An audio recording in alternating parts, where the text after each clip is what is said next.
And now, Society of Inventors will show you the best of the inventions sent to us. They will be judged by Master Geoffrey Bumfrey, assisted by Master John Gilbert.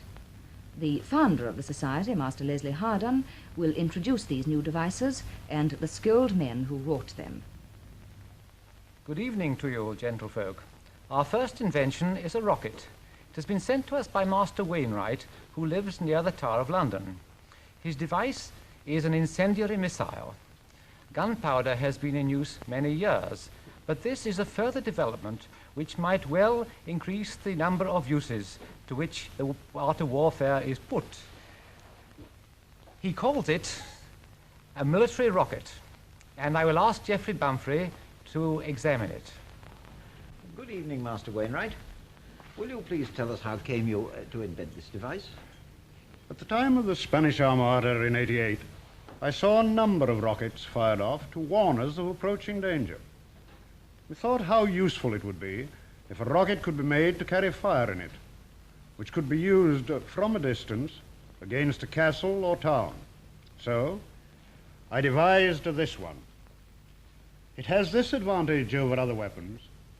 A handful of men could set fire to a town without the enemy seeing them. An ingenious plan indeed. But how does the device work? Well, this is the ramp from which it is launched. Now, the movement of the rocket through the air is caused by the building up of pressure inside the body of the rocket. This end is left open, and when the pressure of gas, created by means of a swiftly burning powder, presses against the closed end here, it tends to push the rocket forward and away from the open end, and so it takes flight. The compound inside consists of saltpeter, charcoal, and brimstone, mixed in certain proportions. There is a separate charge of gunpowder set in the head. This is ignited by the burning mixture when it hits the target. This guide stick is necessary for keeping the rocket on the course you require it to follow. And what is the range of your missile? Oh, about 300 yards. At what height into the air doth it go? About 200 feet, high enough to atop the wall of a castle or town. Could it not also be used to scatter an approaching a force of soldiery? Yes. If it were set low enough to the ground, it would scatter a troop of horse. Will you demonstrate to us how your device works? It's very simple. We will make an experiment. There is our target. Now, the rocket has been already laid, so now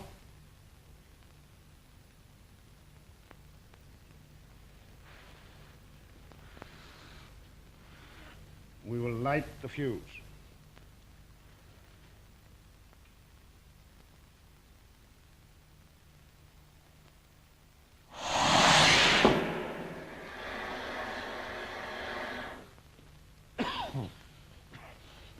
Bravo. An excellent device. That shall give our enemies cause, my masters, cause enough and pause enough to fear us. Something to think about, bethink you. I do hope the authorities will view your invention with favor and will bring it into use against the Queen's enemies.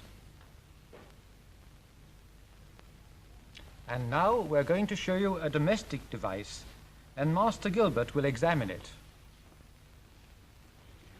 Good evening, gentlefolk. And here is a new type of mousetrap.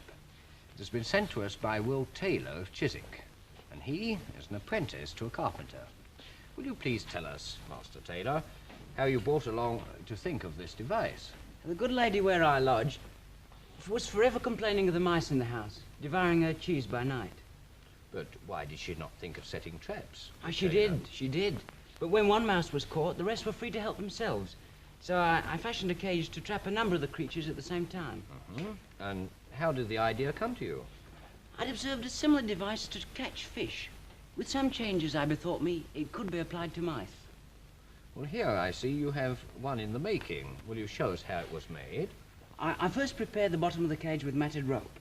Then I pick the withers in the spring when they're full of sap and can be bent without breaking, like this. I fix them into the rope in this fashion. That forms the frame. Then thread the hemp through the withers and the cage is made. I see. Simple enough indeed. Do they last? Are they strong? Yes, sir. As long as any basket you've taken care of. Well, we've already had some success with your cage. Last night we trapped 3 of the pests. Will you show us how they get inside the cage? Yes. Tie the cheese to this piece of string. Master Mouse comes along, walks round, finds no entrance, and climbs on top. Master Mouse. Let's take one of the little pests. Yes. There we are. Well, they're sure lively little men. Climbs on top, and Down he goes. But if he tries to get out, he's prevented by the fish hooks fixed to the ends of the withers. What is the largest number of mice you've caught in one night? 9. Goodness, what do you do with them all? I take them out and sell them for pets. May I have these 2? With a very good will indeed. I have no liking for these pests. I hope you will sell many of these to your neighbours. And the more the merrier, and the shorter the life for the mice. We welcome to the society this evening Master John Harrington, the famous courtier and scholar. He has brought us his model of a new privy. It is one of the most fantastic devices that this society has seen.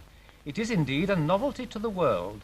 Here is Master Bumfrey to examine it. Now we repair again to the courtyard of the Cross Keys to see the play Friar Bacon and Friar Bungay, written by the deceased Master Robert Green. It will be performed by the notable company of the Chamberlain's men. But be it known to you that the managers of the Theatre, the Curtain and the Rose, and all other London playhouses, being overcome with phantom fears, have decreed amongst themselves that we shall not sit out the whole of any play. We can but see one act, for fear their takings may be put in jeopardy. Therefore, until they screw their courage to the sticking point and admit our cause, expect not to hear all, but blame not us for this restraint. We pray you then to hear patiently some scenes from the honourable history of Friar Bacon and Friar Bungay.